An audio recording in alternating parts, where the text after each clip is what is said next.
کشمیر کې یو طاقتور تحریک د ازادۍ روان دی او دې طاقتور تحریک شاته جماعت اسلامي مقبوضه کشمیر په جماعت اسلامي مقبوضه کشمیر 2 ورځې مخکې هندوستان فوج سرکاري طور پابندي لګوله بیان کړه د هغې 1500 کارکنان او لیډرشپ په وخت کې جیلونو کې پراته دي مدارس سیل کړل دفتر یې سیل کړی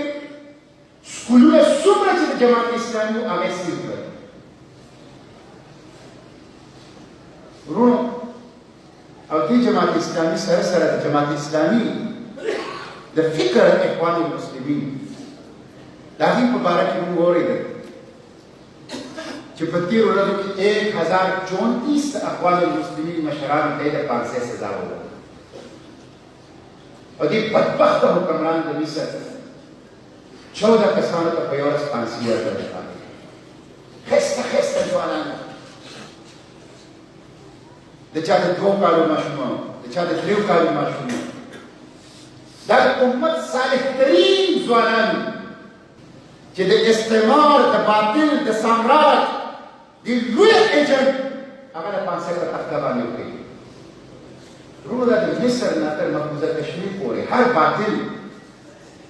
په جماعت اسلامي ولې لاس اچوي دا په جماعت اسلامي ځکه لاس اچوي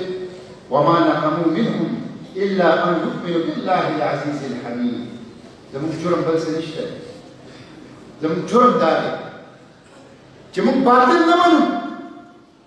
استعمار او سامراج نه منو الا له الحق والامر ان الحكم الا لله دا زموږ نعره ده دا زموږ پروګرام دی دا زموږ جدوجہد دی وروڼو د دغې جدوجہد په نتیجه کې مقبوضه کشمیر کې په تېرو